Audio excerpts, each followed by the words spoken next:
Welcome back to the New Angle Perspectives channel. Today we're diving deep into an event that has sent shockwaves across the globe, the U.S. military raid in Venezuela. This isn't just another headline. It's a story about power, oil, and the very foundation of the global financial system. Imagine this.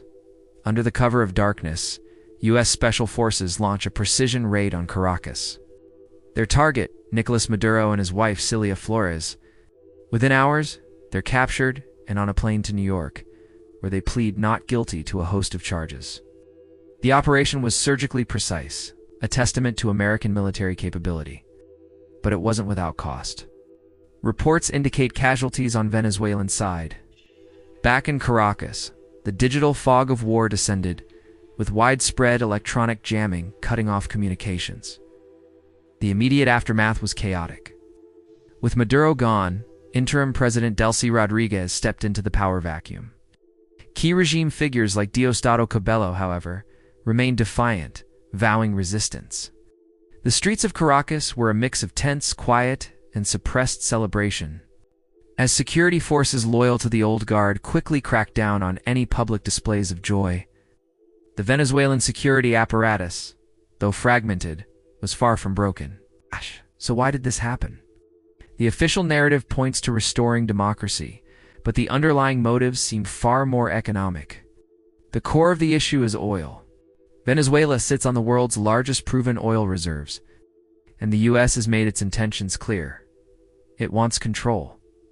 The plan isn't just about restarting production. It's about directly managing Venezuela's oil revenue.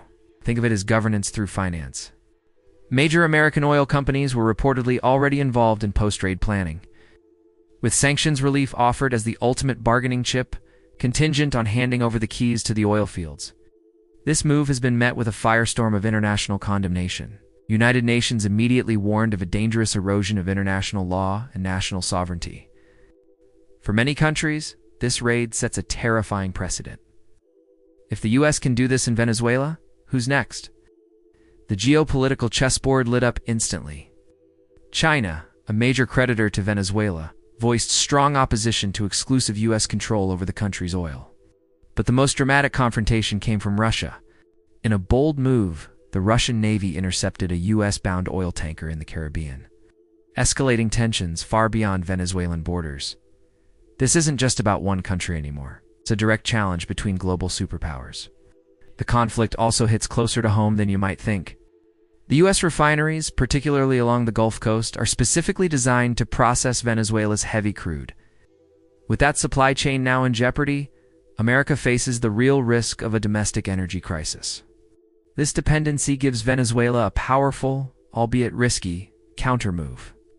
And that brings us to the heart of the matter, the U.S. dollar.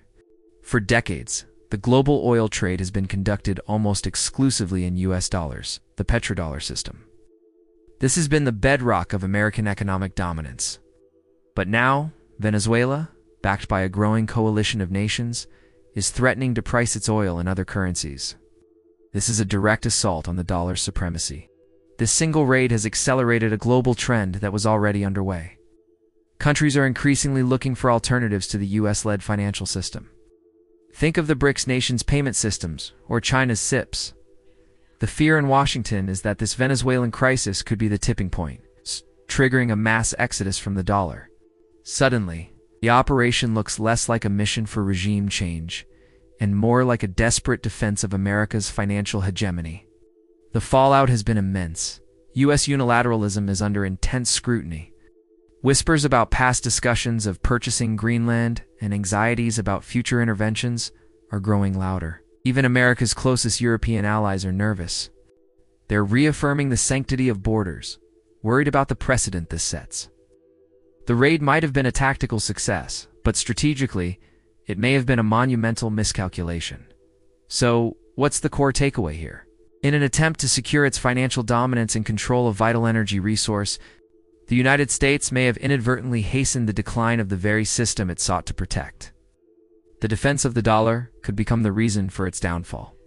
The long-term consequences of this operation will be felt for years, reshaping alliances, energy markets, and the fundamental rules of global power.